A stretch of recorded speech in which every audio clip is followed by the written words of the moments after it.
we're going to be pulling up to the Pullman historic site. Erica and I are on Chicago's South Side in the neighborhood of Pullman, which has a lot of history in regards to labor unions and planned communities and the railroad. So we're going to be learning a lot about that in an adventure lab, and we're going to do a virtual cache while we're here as well. But we had no idea that this is a National Historic Site, or it's one of the newest national parks as of 2015. Thanks, Obama. Thanks. All right. You ready, Erica? Yeah, let's go. Let's go.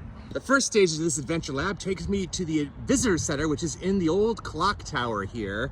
And in order to log this step, we have to figure out how many flagpoles are here on the pavilion. We've already done that, so let's head into the visitor center. Let's go. There is a whole little museum inside.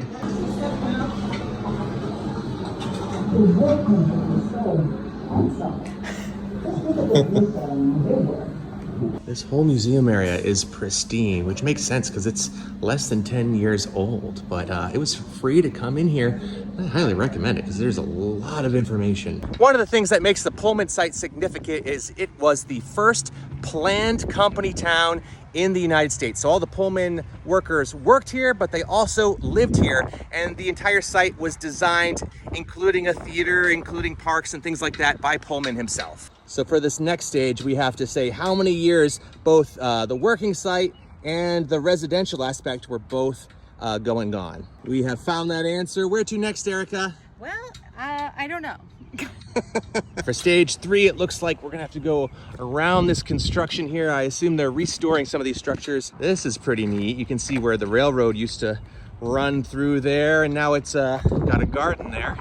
The next stage takes us to the main gate.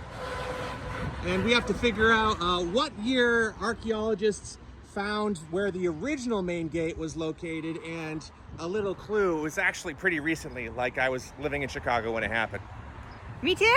Next up, we're heading to the Hotel Florence. Here it is, the Hotel Florence. This was designed to host visiting dignitaries back in the day. And we gotta find some information on the fire escape.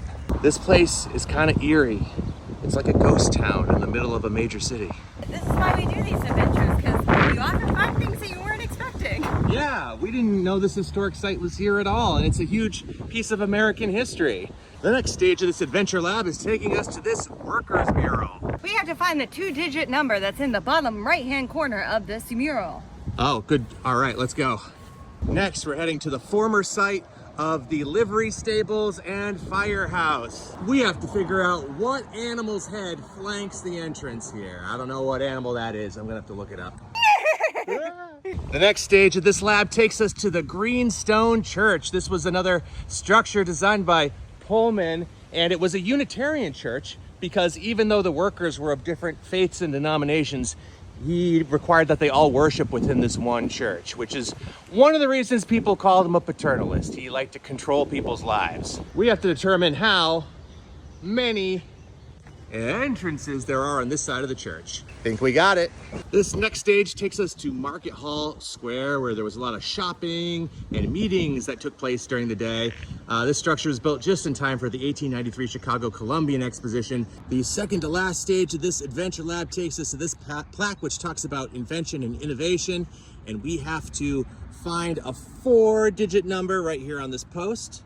Aside from being the first company town, Pullman, the company was noted for creating these luxury sleeping cars, and they really revolutionized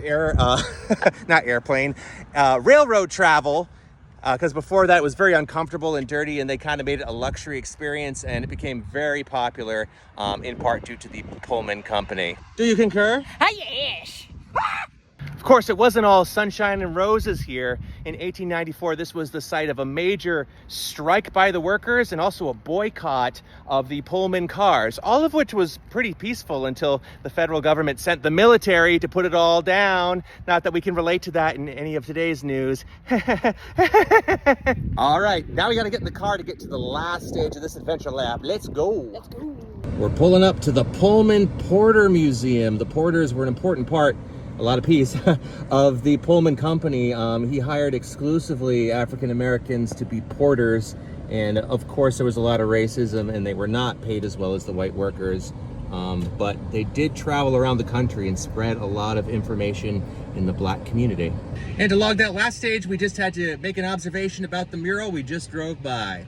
Now that we've completed that adventure lap, we're gonna log this virtual, which means all we gotta do is take a picture in front of the tower here with our names and date on a piece of paper. Cheers. Cheers.